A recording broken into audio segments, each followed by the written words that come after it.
Welcome everyone to Zoom into Books this afternoon. We have actor Larkin Campbell with guest interviewer Burke Allen from Allen Media Strategies today. So take it away, Burke. Well, hey everyone, thanks for joining us for Zoom into Books and our Big Time Talker podcast in conjunction with Headline Books and our show sponsor, speakermatch.com, the world's largest online virtual speakers bureau. If you're a platform speaker, maybe you're a meeting planner, in-person meetings are coming back in 2022, and you can find one another at speakermatch.com. Today's conversation is going to be a lot of fun. We hope you can participate. Send us your questions in the chat box, and we'll pose them to actor and entrepreneur, now new author, Larkin Campbell. He joins us from Hollywood today. His book is called A View from the Middle: How an Unknown Actor Managed to Stay that way. Larkin Campbell, thanks for being on the program. Great intro, Brooke. That's fantastic. Well done. Thank you, sir. Welcome all, and hello from the hills outside of Malibu, California. It's a beautiful 85 degrees today. Okay, we can just wrap this up right now if we need to. We can just, the people that live in the Northeast want to hear none of that. Sorry.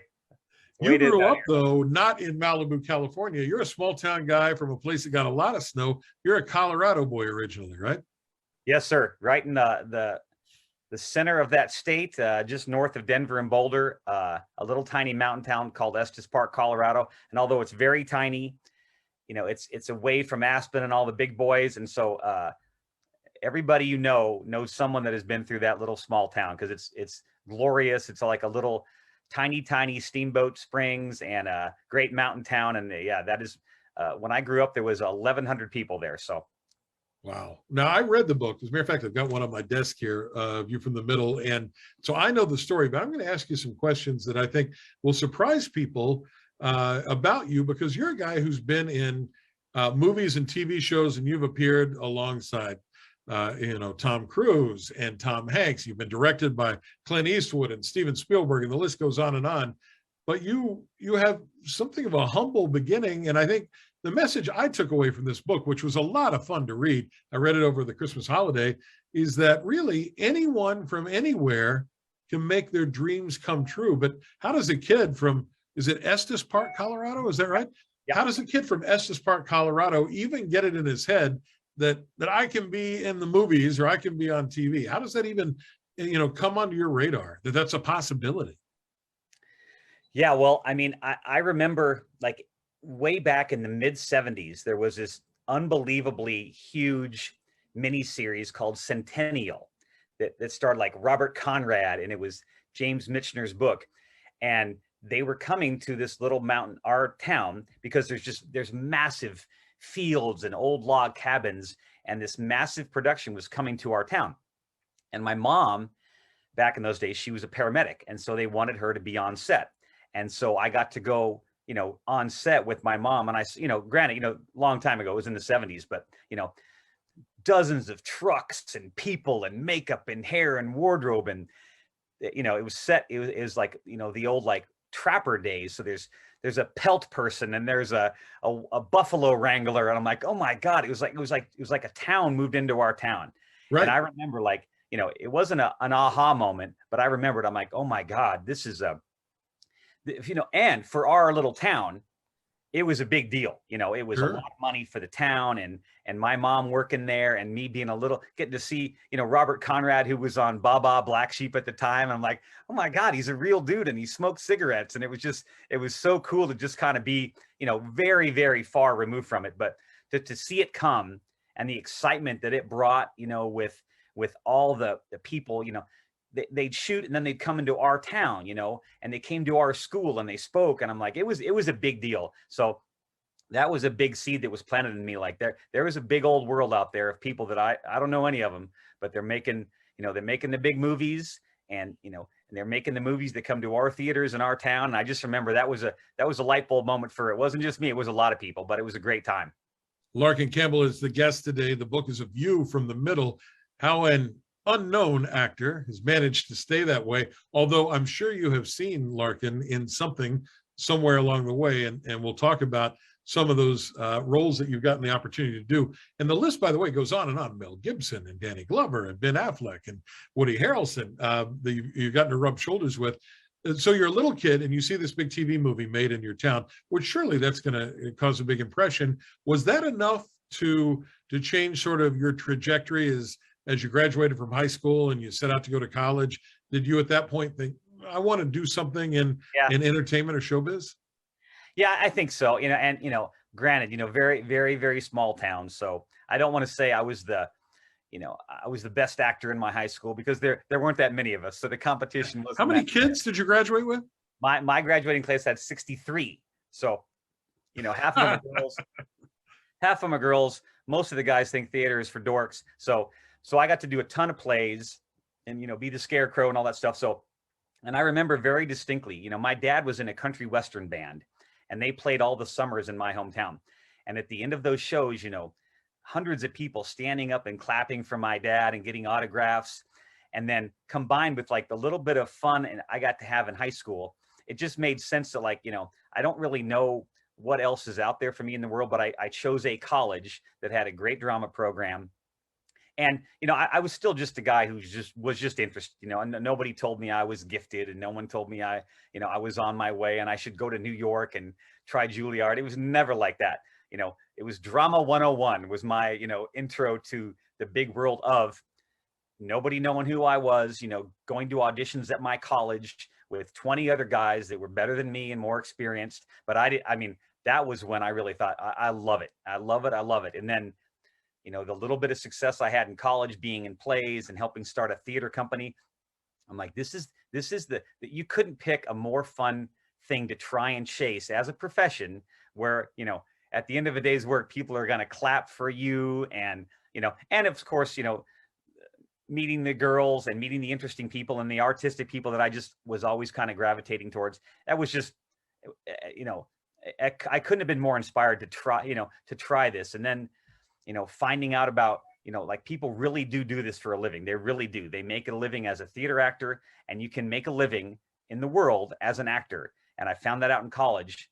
And then I was like, okay, well, I don't know what else I can do, but this is if I had a calling, and this better be it. So what I loved about this book, and the book again is A View from the Middle, we've got it right here.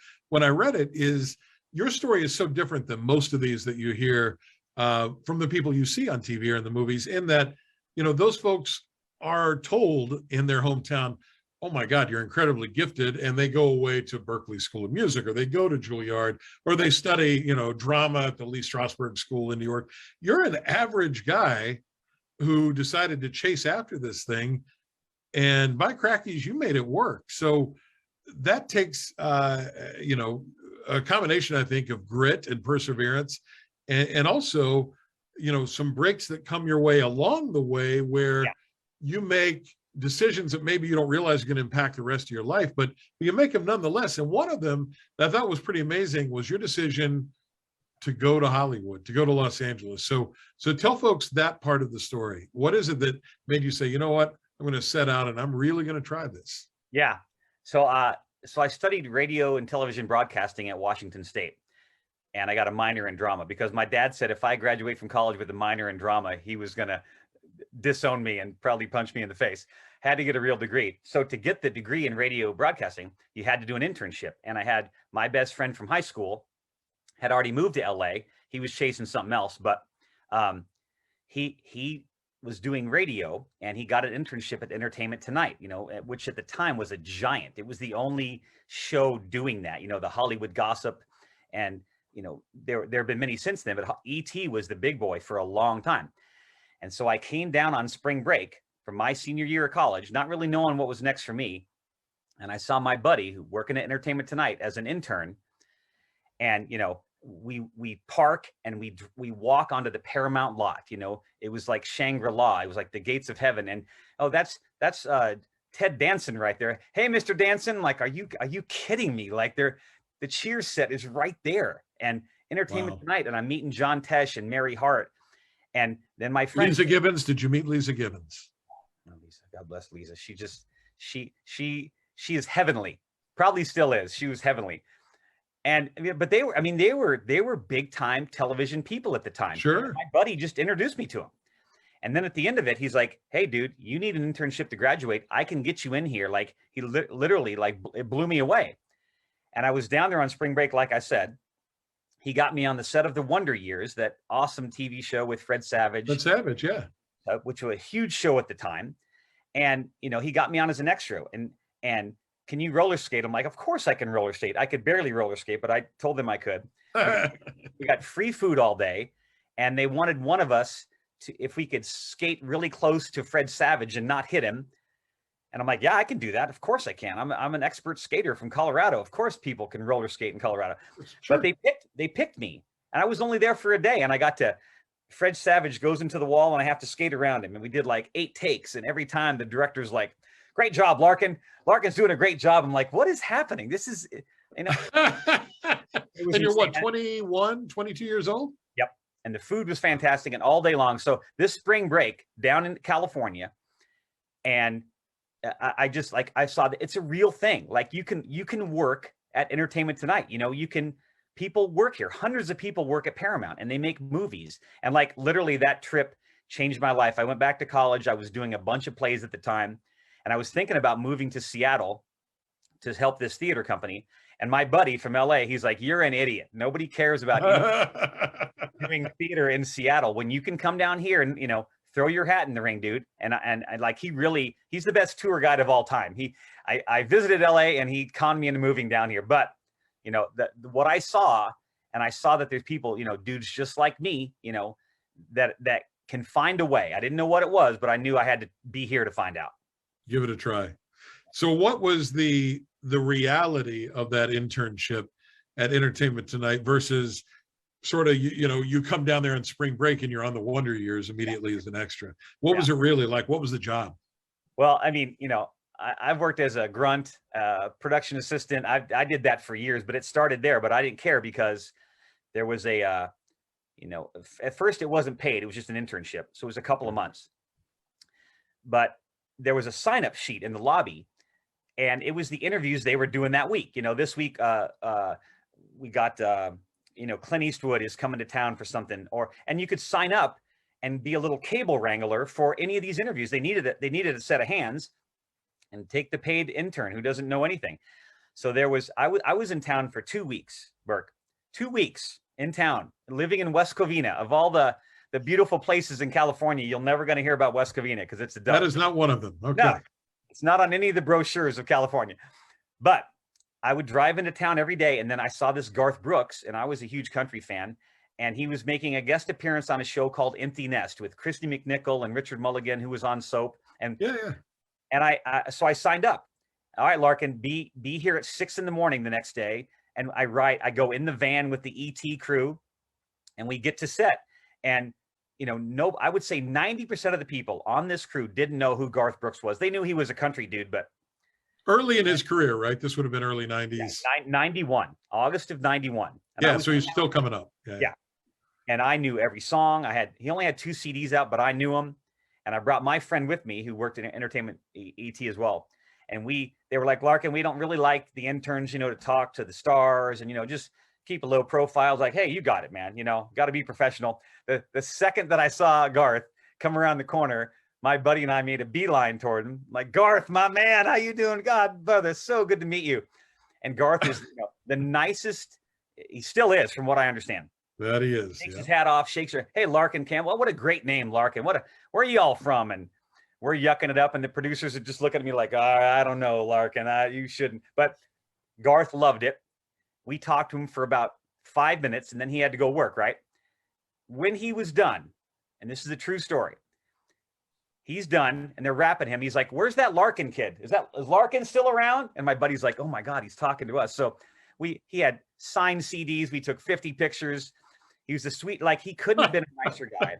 And, you know, I'm in town for 2 weeks. Don't forget that. I'm like, this is insane. So it was grunt work, but I didn't care because I got to meet everybody you can think of who was hot that time. You know, we're going to interviews with Costner and Gina Davis, and we go to their hotel rooms and we just set up the lights and stuff. And then I just sit there, but I'd always get to meet him. And, and then the Golden Globes came around, and they were like, Larkin, we need an intern to go there at 7 in the morning and mark off the area where ET will shoot later that night.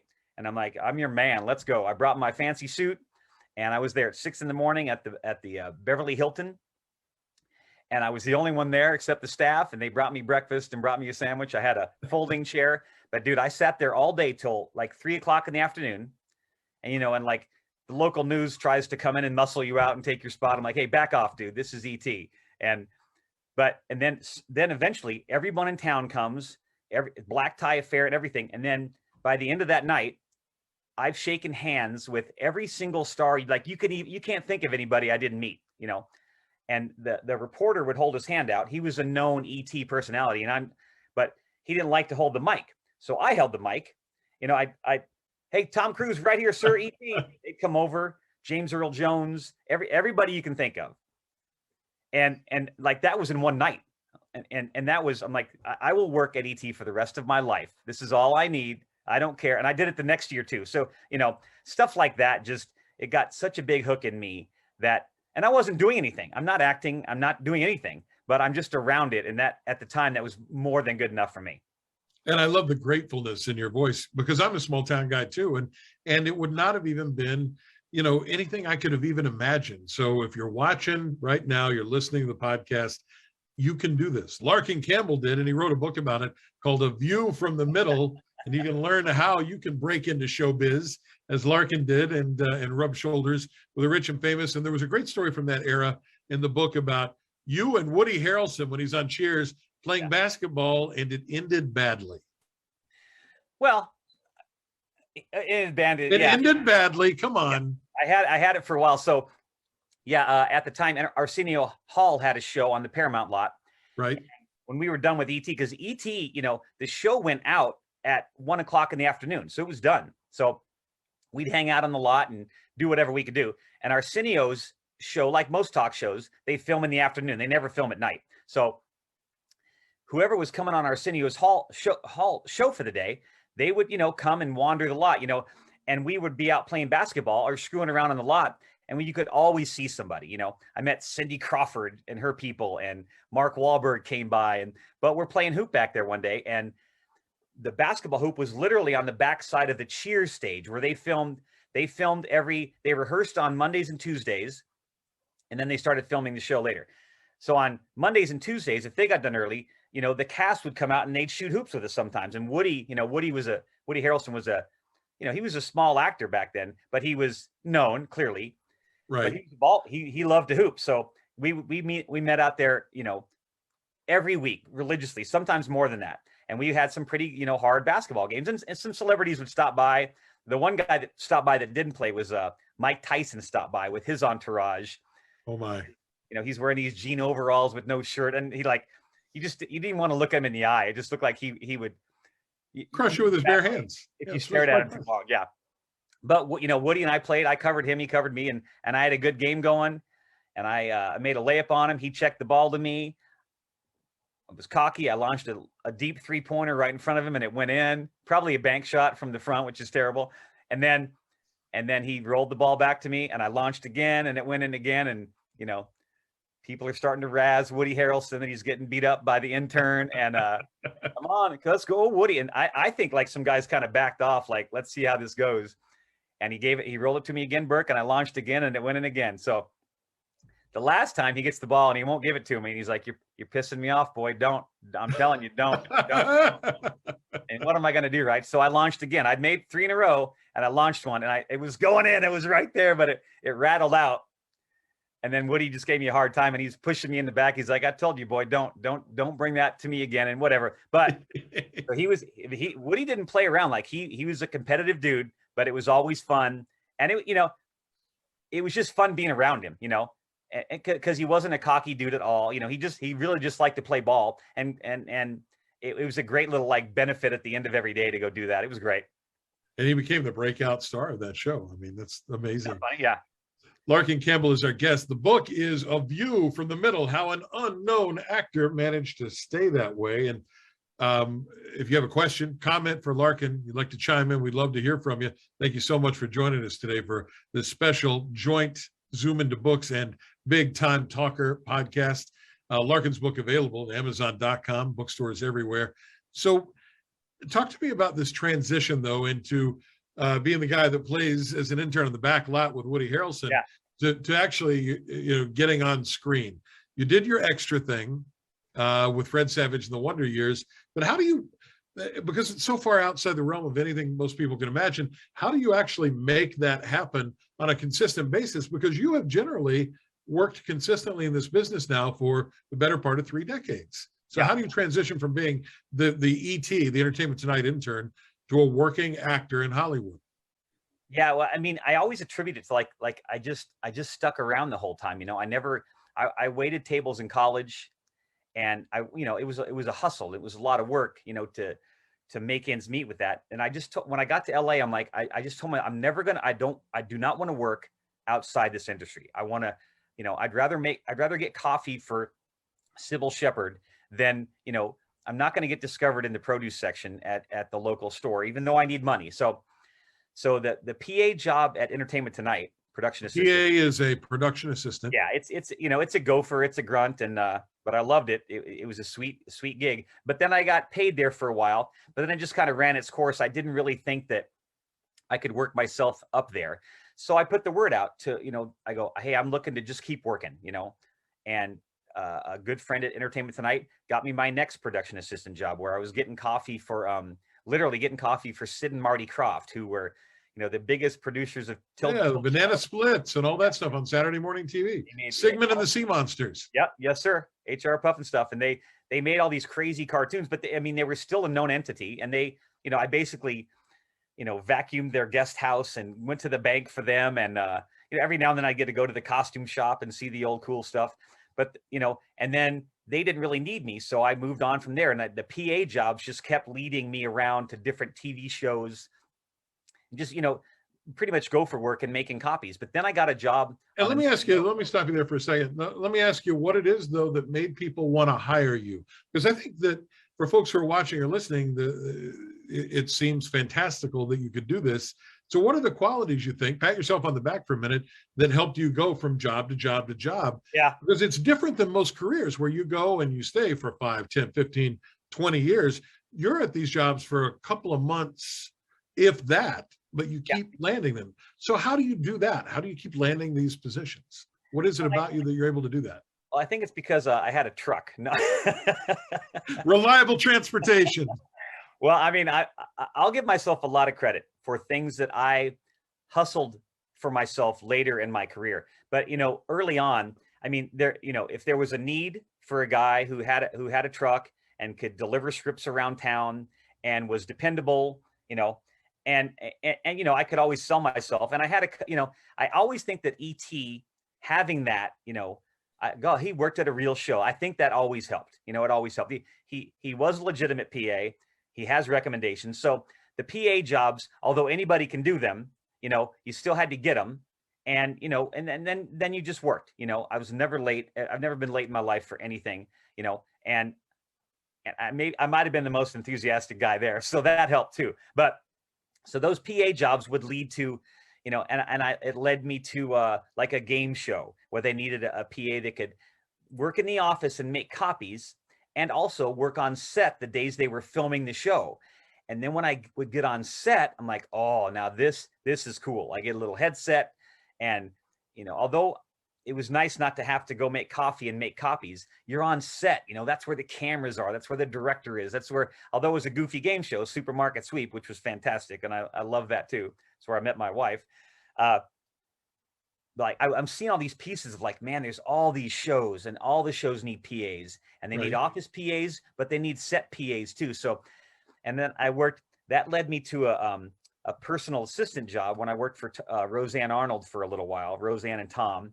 And that was a complete disaster because they were maniacal, crazy people. And that don't sugarcoat it. Tell me how you really feel. Whew. I don't know how many lawyers are listening, but I don't want to mess with any of them. But I worked for Tom and Roseanne when they were giants. Roseanne was the highest paid actress in the history of television. Wow. And her show was the biggest show on TV, and her husband Tom had parlayed himself into a nice career. He had his own show, and he was working on the movie True Lies, directed by James Cameron, and he was rolling, and they were rolling. They had 20 PAs doing, I was picking up kids from school, I was picking up dry cleaning, I was, weekly trips to the lawyer for the next lawsuit against them, or whatever. But but it says in the book, though, that you and Roseanne had a really uncomfortable moment where she thought you broke into her house. Yeah. And by the way, that was day 3. I was working for them for day 3. And I don't know why. I think it was a setup. But yeah. But, this is Hollywood. Roseanne was a giant with paparazzi at her gate all the time. And Roseanne has never shied away from being in the news. So she was always kind of on high alert, I thought. But yeah, one night I'm delivering groceries there, and the security code was too complicated for me to remember, and I set off the house alarm, and I'm yelling, "I'm sorry, Roseanne, I'm Larkin." She's like, "I don't know what a Larkin is. Get out of my house." And I'm so sorry. I'm like, I don't know how to shut it off. Who do I call? I was terrified. It's like I'd broken into a bank, and I wanted to turn myself in while I was still there. Terrifying. But granted, although they were maniacal, crazy people to work for, that night she had a right to yell at me, and the cops called the house, and they shut off the security alarm. Then she told me to leave, and I left quietly with my tail between my legs, and I should have been fired, but they let me slide for a while, probably because they don't want too many people to know their secrets, so they kept us pretty close to the vest. But I don't want to say too much about them, because I was thankful for the job, and I met some good people there, and that job, working in their lives, seeing celebrity lives up close, it was a big eye-opening thing for me. Like, they are real people, they have problems, they have kids, like it was real. I'd never been friends with a celebrity before, and so that was eye-opening, and that showed me that I never wanted to be a celebrity assistant for eternity. Never. Even if it was a stable person, I didn't want that. And that was a big thing for me. It showed me, because as assistants, we got to go see Roseanne's show get filmed, and the people that went crazy, screaming her name when she came out, before the show. And like, it was a big eye-opening thing that they are real people, and it is a big world of being a celebrity. And I don't really know if I want to be one, but I love when the lights go down and the show starts and the excitement backstage. And I got to see all that really, really up close. So that was definitely a light bulb too. Like, I know that I can find a way to it was time for me to try and start being on camera instead of just helping, be a PA and deliver scripts to these other Yahoo actors. And it was definitely a time for me and when I quit working for Tom and Roseanne, it was a good time for me to start my own hustle, for sure. And what was the first sort of on-camera role? I don't know if big break is the right word for it, but maybe for you it was a big break that took you and transitioned you from being a production assistant and the guy who's breaking into Roseanne Barr's house, into a working actor that has some FaceTime on a screen somewhere. What was that first one that kind of sticks out in your mind? Yeah, the next, when I left Tom and Roseanne, there was a new network starting up called the UPN network out here. It's Channel 13. And they were producing some of their own shows. And there was this brand new show called Live Shot. And it lasted one season or so. But I was an office PA on that show, making copies, delivering copies to the actors every day when they made changes. I stay late every night, and the actors make their changes. And then I go, this was back in the 90s where I delivered all the scripts. That now you hit a button, but back then, right. But I did it, for months and months and months. It was the first year of a new show, so they had like a lot of episodes, and I started reading the scripts. I'm like, oh God, look in script number 7, there's a guy in bar. It said that's his name, Guy in Bar. I'm like, why can't I be? I was a guy in bar for 7 years in college. Why can't I be a guy in bar, for God's sakes? I know this role inside and out. I've been living this, and I working there so long, I'm the guy bringing the producers their coffee every morning, and they know me by first name, and they know I'm a hustler, and they know I'm this and that. But I hadn't done, I've been in town for a couple of years, but I haven't even tried, to be an actor. They don't care that I was great in college. Why would they? Who the town is filled with dummies like me. So, but this one dude, I know I can be Guy in Bar. Please give me a chance. He's like, why should I give you a chance? God, give me a chance. Come on, man. And every day, our office was upstairs. Every day they had the auditions downstairs, and I'd see all these guys come and go twice a week, guys that look just like me. And I'm like, I know I can be one of those dudes. I know I can. So I said, I'm going to audition for this guy, whether you guys let me or not. I know I can be this guy. He's got 2 lines in a bar. I mean, seriously, the director can tell me exactly how to do it. It can't be that hard. They gave me a chance. I got in line with all the other yahoos one day, and it was fantastic. I'm like looking around. Hey, so this is what it's like, boys, downstairs. I'm usually upstairs making copies for you guys. So, and I walked in, I was sweating bullets. Oh my God. And the producer knows me, the director knows me. And I walk around this corner, nervous wreck. And they're like, they were joking, but he's like, oh God, who thought this was a good idea? Larkin, I already had my coffee, Larkin. Thank you. I'm like, you SOBs, you can't do that to me. Like, and then, 10 minutes later, they say, Larkin, you're our guy. I'm like, so I'm going to get a role on a TV show. They're going to give me $700, which is to say 2 lines. To say, my what were the words? Do you remember? Yeah, that they were interviewing. So, the show was about a news channel. So they always had interviews with guys on the street, and I was just a guy in a bar, and they're asking me about these these cheerleaders that dress too sexy, and and my line is, hey, listen, girls dressed like that, they're asking for it. That was my line. So, I was an idiot, but we did a couple of takes, and I got to go, in front of the big camera with the big crew and extras behind me for once. And they mic'd me up. I'm like, let's go. This is for me. The other side of the mountain. And then, then they hand me my walkie-talkie, and I go back outside, and I have to keep the extras quiet. So they took a little shine off the day, but dude, that was the start of a run of probably 2 or 3 years where I would get a job. I would sell myself as a PA, and I would get a job on a show. And I'm as good as anybody. I know the town like the back of my hand. I can deliver scripts like nobody's business. I'm wildly charming. Just let me show you. But a couple episodes in, I would start hitting them up. I go, hey, I'm your guy. I'm your cop number 1. I'm your officer 2. And dude, I parlayed that into, I would say, 7 or 8 jobs. Wow.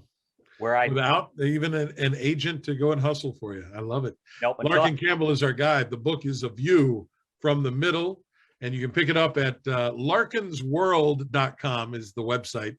larkinsworld.com, LARKIN, Larkin's World. You can also find it at amazon.com.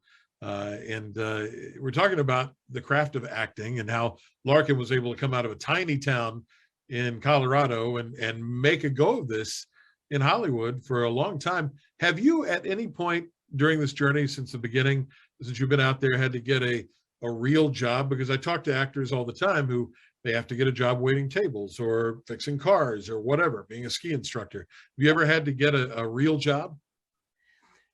I mean, I fought it so hard. I ended up literally working in the produce section of a new supermarket out in the beautiful town of West Covina.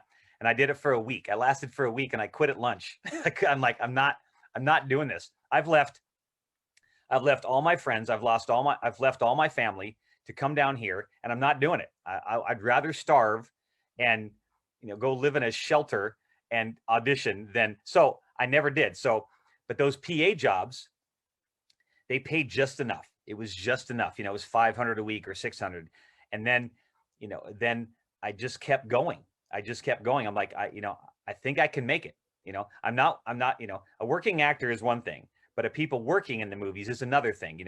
There's thousands of us, grips, electricians, all those guys. But I came up with a big group of PA guys, and we're all hustling the same jobs.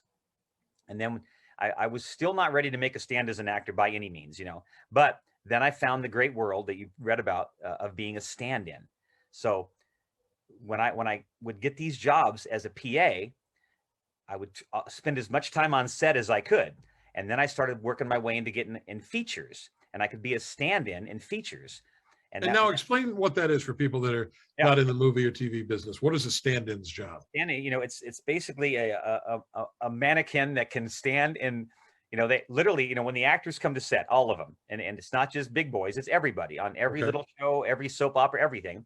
They come to set and they rehearse, and the director blocks out the scene. And then they go away and they get fancied up and beautiful.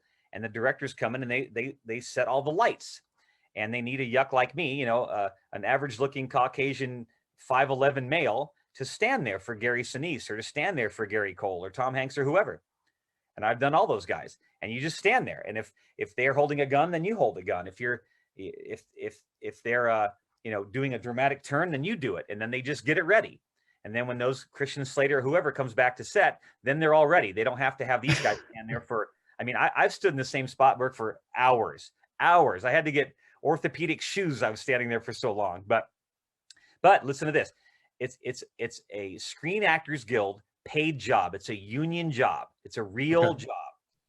And you make twice as much as the background actors, you know, the extras, twice as much. And you get to eat with the crew. I mean, when somebody told me that this exists, I'm like, what am I doing delivering scripts? This is fantastic. So when I knew I was never going to have to get a real job, once the stand-in stuff started coming around, and then it started coming, then it was fast and furious. I got on one job, and then if an AD friend of mine or a PA said, hey, Larkin, I just booked a job with Christian Slater. It's a 90-day shoot. You're taller than him, but come out. And they're looking at the stand-ins to see if they're the right fit. And I got that job, and it was a monster Warner Brothers movie, monster. They're just throwing money at people. If you work extra, we don't care. We'll pay you for 2 days work. We don't care. Just throwing money at us. And that's when I was like, oh my, I'll never have to have a real job again. I can stand here and pretend like I'm somebody else and get paid a pirate's ransom and get fantastic food 3 times a day. So that was a big one for me, was getting that job. That's when I knew I'd never have to get a real job again. And that was a great chapter in my life. And you're really attracted to craft services, I've noticed. I think that the free food has been a big draw for you in show business. They give you dessert at lunch. I mean, who does that? It's not, you're not getting a scoop of ice cream. This is a fantastic 4 courses of dessert. And yes, it was a big part of my life. I really enjoyed every meal I ever had on set, and it was many. This is like that Dire Straits song, money for nothing and the chicks for free. It's all that. Larkin Campbell is our guest. A View from the Middle is the book. It's a great read. It's a fun read, and it's filled with the grateful attitude you see from a guy like Larkin, who's figured out how to crack the code and be a living, working member of the entertainment industry. We can talk about this forever, but I got to throw some names out there, and you can kind of give me your first quick impression of these folks that you have met and worked with. Okay. Tom Cruise. Tom Cruise. Well, I got to tell you the story if I can. So, because that's what changed my life. Working as a stand-in on all of these movies, I got, my world is assistant directors. That's what my wife is. Assistant directors, they do everything on set. There's the director and the producers, but the assistant directors, they wear a headset all day and they yell at everybody, and they get the movie made day by day. That's what they just do, right? And a lot of my friends were ADs, assistant directors. So this one buddy of mine, he was working on Paul Thomas Anderson's movie called Magnolia. I saw that movie. Yeah, and he said he was going to try and get me on the movie as a stand-in for William H. Macy, who I ended up doing a couple movies with. But he said, Larkin, I need you to come in today, you and a friend of yours, and I'm going to put you guys, there's a huge scene today with 100 background. I'm going to put you in the front row, and there's a guest speaker in this scene. I can't tell you who it is. I'm like, come on, dude, who is it? He's like, can't tell you. We're not telling anybody who it is. So, they put us in this makeup and wardrobe, and they were putting us as a plant. They wanted real actors in case the director wants to give a couple guys lines. They want you guys there. So absolutely. You had me at Magnolia. I don't care. So it's the opening of the movie of Magnolia. One of the first couple scenes of Magnolia. And they didn't even tell us who the guy in the scene was. It's a huge scene, and a banquet room filled with hundreds of guys, no girls. Right. And it's a seminar about men dominating their women. That's what the seminar is about. And so literally they filmed the first scene, still not telling us who the guy in the scene is, and I'm in the front row ready. They dim the lights, the music's playing. There's 3 cameras moving. It's going crazy. And we still don't know who the dude is. They revealed to us the background, who was in the scene at the same time they filmed it. It was crazy. It was such a cool setup. And when the lights come on, there's frickin' Tom Cruise standing there, da-da! like literally the music built up and it was Cruise, and he's got a ponytail and he's all ripped and jacked and you know, he's right there, right? And we didn't know. And then after the first take, clearly we all knew, but we gave him a standing ovation and it was so cool. And I look over at my buddy who's the AD. I'm like, are you really, this is what we're doing today? So he comes over, he whispers in my ear, is like, dude, just hang on. I'm gonna get you in this scene. It's gonna be a couple hours, but just stay tight, you know. So we did the scene, you know, dozens of times. And Tom Cruise is, you know, he is the master at what he does. There's no, and Paul Thomas Anderson, who, you know, directed, you know, There Will Be Blood and Boogie Nights, and he was a master, you know, total theater freak. And he's, you know, working with Cruise about how to work every line, and then we'd go again, and then Cruise would bring all this energy. It was an amazing day, because Cruise is as good as anybody who's ever done it. He couldn't be more into it. He gets the crowd involved. He's pushing every scene like to the limit, does it different every time. But sometimes you don't know if he's pissed that he missed a line or if he's pissed in his character. He's that good. So they're doing this scene where Cruise leads this crazy seminar, and then he's going to break for lunch. All right, boys, I'll see y'all after lunch. And then he's going to head off stage. And the AD guy goes, Larkin, go get him. When he leaves the stage, you go get him. So they came by and they gave me a mic. I'm like, when you say go get him, I don't even know, what are you talking about? What's happening? Go get him. You grab his hand and don't let him break. You shake his hand until they stop you. And here we go. 1, 2, 3. I really don't even know what's happening, but I'm like, I'll do it. I don't care. So in the scene, you can see it in the movie, Tom Cruise says goodbye and he heads off stage, and I make a total beeline for him, and I stick my hand out. Hey, I love what you're saying, man. You're speaking my language. I'm so, thank you so much. You know, he said, say whatever you can say, but don't curse and don't be stupid. So I just did it. And so I shake Cruise's hand for a second. Then his bodyguard kind of takes me down a little bit. And then that was it. And that good cut. We're going to go again. Larkin, that was really good. I'm like, oh my God, what just happened? It was the greatest, you know, and it's, you know, Burke, but I mean, it sounds amazing, and it was, but it's a blip. It's a blip in the film. And that's a lot of the great things that happened to me. They're a blip at the end of the day. They really are. But it happened, and it happened to me.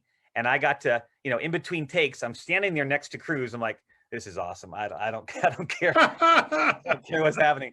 Because, I mean, it was really happening to a dude like me. And it happened because of my connections to friends, and that I hassled them for years to keep me working.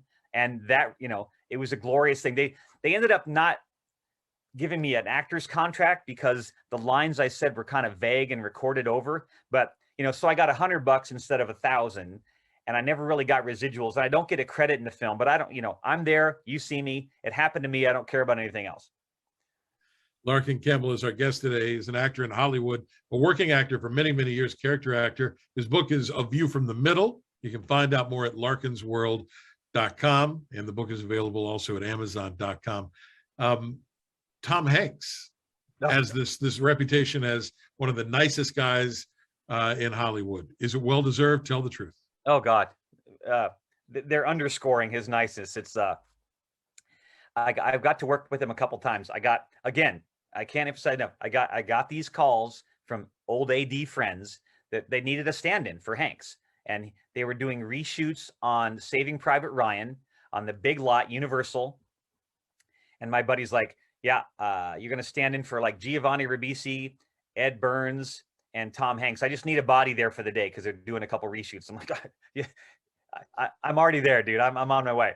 But they're, you know, Saving Private Ryan had filmed overseas, and they were done. They had a couple reshoots to do. So it was just one day on the big Universal lot. I mean, I'm on set with Spielberg on Universal. If you walk out of the building, you know, up there is the Jurassic Park ride, the movie that he directed, and we're on his lot. It was unbelievable. Did you get to talk to him, or did Spielberg ever direct you? Absolutely. Yeah. I'm on set, you know, briefly, but I'm there. You know, I got my fatigues on and my war helmet, and, you know, they're just lining up these shots. So I would just go in front of the camera, and I'm sitting there and I do what they told me to do. And Spielberg's just like, that's great, Larkin. You know, just keep going, partner. That's good. All right. That's good. Larkin's good. Is he good, Larkin? And I'm just like, Spielberg keeps saying Larkin. I just keep saying Larkin. So, and Tom Hanks, nice guy, good guy to hang out with. I don't want to underplay that. That was great. I got to see Hanks briefly, and that was fun. But just a couple weeks later, Hanks was finishing up this monster project called From the Earth to the Moon. It was made by HBO. Yeah, like yeah. a 13-part miniseries. Hanks produced it. He did a lot of it, an amazing project. But the last episode of that series, Hanks was an actor in that. He played like a French physicist who had a lot to do with the moon projects. And my buddy, he's like, hey, did you stand in for Hanks a couple weeks ago on Private Ryan? I'm like, yes, sir, I did. Well, I need you again for this little, it was a smaller soundstage for a couple of shots with Cruise being this scientist guy. And so I got the job, thrilled, got there, greeted Hanks, blah, blah, blah. And then, but Hanks had on a prosthetic nose, and he had to speak in a French accent all day. And I mean, I don't think he'd mind me saying, like, it was work. It was hard, a lot of French, blah, blah, blah work, and the nose. And so my buddy just said, you stay with Hanks all day. Just stay with him. If he needs lunch, it's you. If he needs a Diet Coke, it's you. He needs a straw because he's got a weird nose, it's you. I'm like, yes, sir. So I just did. I never left his side. I'm running, he has to read his French lines, and I'm the guy. I'm just it had to be somebody, and it was just me. And and I'm doing that stuff. And we got the interpreter there, and then she left, so it's just me and Hanks. And then he would want to take a break, and we wouldn't rehearse, and we would just chat, about stuff. And hey, how much fun was it doing those reshoots 2 weeks ago, Private Ryan? Oh, Larkin, it's just, the whole movie was so fantastic. And he's just, I'm there. So I'm the guy who gets to be on the receiving end of his niceness. And, but this is the best part. So that was cool. At the end of the day, we're wrapped, and it was a really fun day anyway, because just to see Hanks on set, doing his thing, and he's like like Cruise, he just wants to do it perfect, Right. And it wasn't good. He wanted to keep going, and he was frustrated with the French. And end of the day, we're done. We're wrapping. I'm looking for my guy to sign out and get my contract for the day. And I'm Tom Hanks just comes into my dressing room. Hey, Larkin, where's Jason? I don't know. Jason comes in. Jason has a photo album about a mile thick of all the pictures they took when they were over in Europe filming Saving Private Ryan. And Hanks and Jason are friends. They did the movie together. I'm nobody, right? But they sit down and crack open the photo album. Hey, look at these pictures. Oh my God, Larkin, this day. Larkin, sit down. You got to hear about this day. Saving. And I'm just the guy, the fly on the wall, listening to these guys talk about, the months-long shoot of Saving Private Ryan. And like, you could have pinched me, I wouldn't have felt it. It was just glorious. And we sit there for 45 minutes, and everyone's just slapping me on the back, telling me how great it was. I don't even know what they're talking about. I could care less. Anyway, but I mean, Hanks is, he's as good as anybody in our business at taking care of the people around him, making sure everybody is thanked for their job, and he appreciates it more. He knows where he came from. He's brought a lot of people up in this business, and he's just a gem of a guy, and he deserves every accolade that comes to him. And he's the greatest living American. I love that. I love the gratefulness, and I love the fly on the wall analogy of these folks that you've spent time with. Ed Asner, you got a chance to do some stuff with Ed Asner, who we unfortunately lost last year. What kind of guy was he? At that stage, he was probably already, in his 80s when you worked with him? Maybe, yeah. It was the year I got married, because I was on that movie, the big money spending Warner Brothers movie called The Flood, Hard Rain. And Ed Asner and Christian Slater are partners in that movie, and they're the security cops in this small town where the bank gets robbed. So, and Ed Asner, sadly, he gets shot early in the movie, but he was there for a number of weeks because it's really complicated shoot, man-made rain pouring down. They're trying to drive an armored car through a flooded town. And, Ed's just he's like the guy at the end of a bar, who everybody just wants to talk to. And, he's forgotten more lines than I'm ever going to say in my life. And Right. just such a sweetheart of a guy. And, probably, to be honest, probably pretty happy to be there. He's on a big old movie with Morgan Freeman, Randy Quaid, Christian Slater, and he's getting to hold a gun. I mean, when's the last time Ed Asner held a gun, but he just plays this cantankerous old security guard who's seen it all. But, he gets shot in the movie, and, it's terrible. but they had to rehearse it for a long time because he gets shot, and that, he's an older guy. It's not, it's harder for him to do it. So we rehearsed it forever. But Christian Slater was off doing, some second unit stuff. So I did every rehearsal with him, every single one. I had So my you hair stood cut. in as Christian Slater then? Yeah, I'm standing in as Christian because I'm Christian stand-in on the movie. And one of the joys of being a stand-in, and I did it for 7 years, was doing rehearsals. I'd always memorize their lines, always. And I could say them if they ever asked me to, and it was glorious. But for this one, I have to be there when my man Ed Asner dies. So, and he wanted to do it. He wanted to rehearse it. He wanted to practice his fall, because he's falling in water, and I catch him, and then I cradle his head, and I'm basically saving Lou Grant for society, right? But it was so much fun. I again, pinch me because I'm there with Ed, and I got my security uniform on. They cut my hair like Christian, and they were filming all the rehearsals. So the camera's rolling. The big boys are going, all right, Larkin, good. Hold his head up. And Ed's saying his lines and trying to spit up some blood stuff. And I'm just doing it with him. And I'm saying, no, it's okay. I'll get you back. No. I'm doing all this stuff. And I'm acting my brains out, and Ed we'd cut and he'd smile. I'd stand him up. We'd do it again. And, couldn't have been more like he was thanking me, for being there for him. And then Slater rolls up on set, right? And Ed Asner, my man, hey Slater, watch out, this boy Larkin. If you hear some footsteps coming up, it's my friend Larkin Campbell right there. I'm like, all right, Ed, let's go. Yeah, thank you very much. Can you say that again on the recording? I love it. All right, one more celebrity interesting story that I read in the book. Your hand and Ben Affleck's hand. Oh, they may not look like much, Burke, but they saved the world. You can all thank me later. Yeah. Where I stood in on the greatest movie of all time called Armageddon, where a bunch of oil riggers are sent into space to save us all. That was that movie. But Michael Bay, listen to this. This is, my buddy telling me, hey, Larkin, are you free for ever? Because this movie's going to take forever. You're going to stand in for Bruce Willis and Ben Affleck off and on. I'm like, yeah, I think I can clear my schedule. So, Michael Bay directing, so crazy movie, lots of explosions and crazy stuff. And I got hired to stand in for Bruce, and Bruce was finishing another movie. So, they shave, my forehead looked enough like his, and they shave my head and they give me the big spacesuit and with the helmet on, you can't tell, it could have been you in there, right? Right, sure. So for the first couple of weeks of the movie, I was Bruce Willis. If they were doing the rocket ship leaving and they were, shooting over Steve Buscemi onto me, it was me in the helmet. I'm in the helmet, doing the thing, and we're all shaking. And so for 2 weeks, I was Bruce. I got to do all the takes that are in the movie. It's not rehearsals. I'm in the movie because they're just waiting for Bruce to come back. So that was glorious. I got to be pals with Michael Clark Duncan, the gentlest giant man of all time from the Green Mile. Everyone knows him. I get a lump in my throat talking about that dude. What a sweetheart of a guy. And Buscemi was awesome.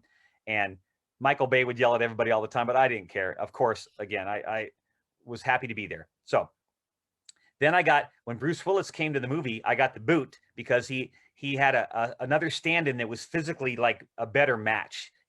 I was a little taller than Bruce. Bruce had the massive forehead that, made him millions. And I was just there. So I got the boot for a while. I had to leave the movie for a couple weeks, but then Ben Affleck stand-in screwed up and they booted him. So I got to come back in as Ben Affleck stand-in, which was awesome. So great. I got to work on the movie a lot, doing a lot of scenes as these guys in the suits, on the asteroid, because if Ben Affleck and Bruce were off doing, dialogue on a scene, and they had 3 units going on this massive asteroid they built on a Disney stage, then they would just use me and Bruce's guy to do everything.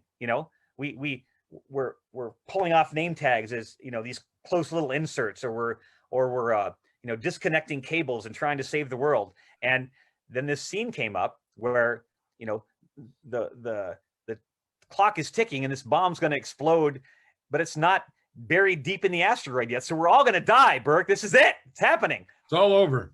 So they grab me and the other dude and we got gloves on. Nobody can clearly tell it's any of us. And, we have to cut the red wire or the green wire to save the world. And if you picture the scene, it's the camera's, shooting straight down into this box of 1,000 wires. Right. And so, anybody could be doing it, but they grabbed us. It had to be somebody's hand. So they grab us. And then I think they took our gloves off. They go, here we go. And, get your energy going. Here we go. Go, grab it. Mess with it. Go, lock it. Cut it. And then you cut it. Cut. All right. Was that good? All right. Bring in some new wires. We'll try it again. And then, you're saving the world. But, it boils down to this, I was the right guy at the right time on the right movie, and they needed this one cool shot. And on that day, it just worked out that it was me. And so if I watch that streaming tonight on Netflix or whatever, that will be your hand cutting the wire and saving the world. 1,000%. Yes, sir. I love it. Larkin Campbell, our guest today. A View from the Middle is the book. There's one great story that I'm not going to give away, but when you pick the book up, there's sort of a great climactic scene where you get to spend the entire day on set and on camera acting opposite Steve Carell and Ed Helms from The Office. You're a character on The Office forever. And what a wonderful day. I won't ask you to go into the story, but was that like a top 10 day of your life? Is that right up there with, the birth of your kids and all that? Because it seems like the culmination of all these years of work and trying to make it out there. Yeah, I mean, honestly, but you hit it right on the head. Just, from those stand-in days that were glorious, and they really gave me, I got to be on camera and I wasn't even working as an actor at all. And then, that led to me really wanting it.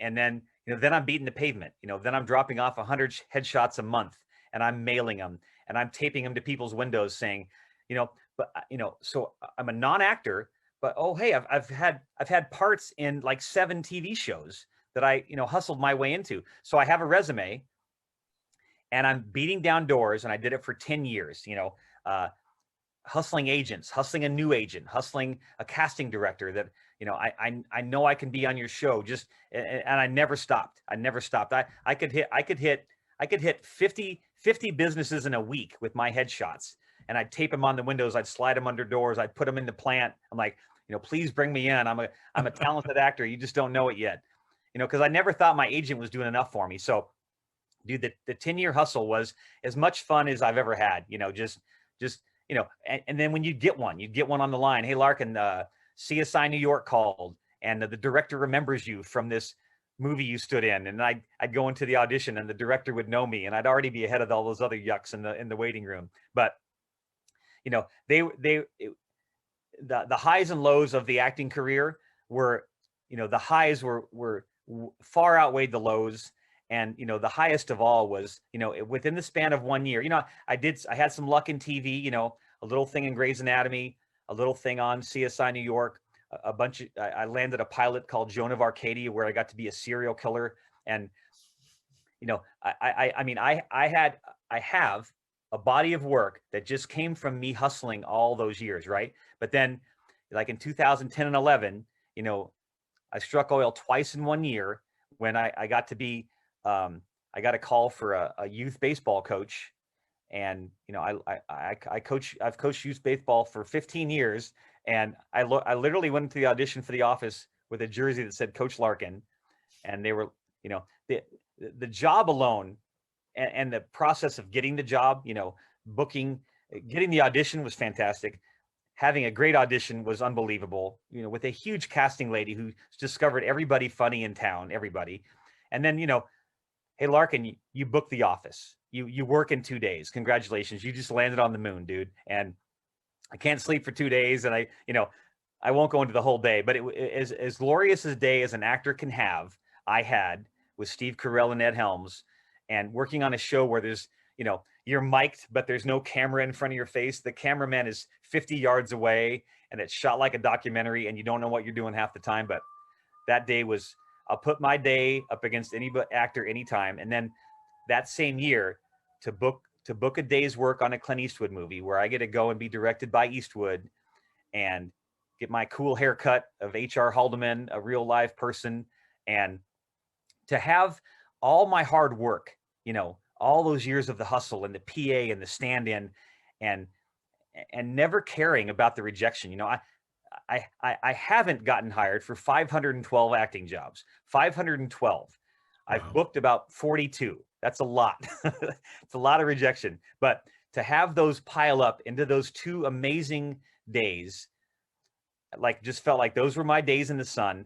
And I literally told myself, and you read in the book, like, I honestly, I don't think it can get better than this. And I think I can rest easy if it doesn't, you know. Larkin Campbell, it's been a pleasure talking with you today. Before you jump, any advice? If there's someone who's watching or listening right now who says, you know, I'd really like to give this a shot, what would you tell them? Buy my book. No. No, honestly, like, the reason I wrote the book is to help. I really think stories like mine, I really think they can help. When I moved out here, there wasn't anything like that. You know, you can read an actor's memoir like Bryan Cranston, or you can read that guy, but, you know, on chapter 7, Bryan Cranston books Malcolm in the Middle, and then his book is no longer helpful to you. My story is to tell you that you can. I really feel like my story is a guy who never made it big, but sure as hell feels like he did, because this movie business is glorious. Bill Paxton said that to us at a rap party. He was very intoxicated, but he said, this business is the greatest business in the world. You're going to meet some great people, and there's nothing pays off like this.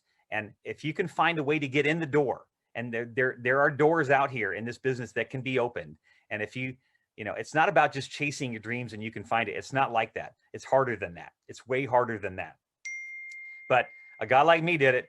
And I don't care how many people told me no. And I found a way in the farthest back door you can imagine. I found it through the basement door is the one I found my way into. But my story isn't a story of like, look at me, success. My story is like, yes, you can do it. And it's worth the battles. And if you love it as much as I do, and you're as grateful as I am for every day in this, you know, just stay at it, dude. Because I don't care how much rejection is. Rejection is your friend, and he's coming. Grit and perseverance got you up close and personal with Tom Cruise, Mel Gibson, Danny Glover, Steve Carell, Gary Sinise, Craig Robinson, Ed Asner, Christian Slater, many, many more. Now, when you go to imdb.com, you're going to look up Larkin Campbell. Pick up A View from the Middle at larkinsworld.com, amazon.com, wherever books are sold. Larkin, thanks for being with us today.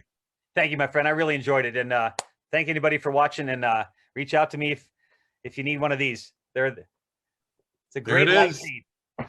A View from the Middle, How an Unknown Actor Managed to Stay That Way. Larkin Campbell is the author. And thank you for watching Zoom Into Books and listening to our Big Time Talker podcast. Thanks to our show sponsor, speakermatch.com in Washington, D.C. I'm Burke Allen for Larkin Campbell. Thanks for being here. Now go out and make it a great day. Bye, everybody.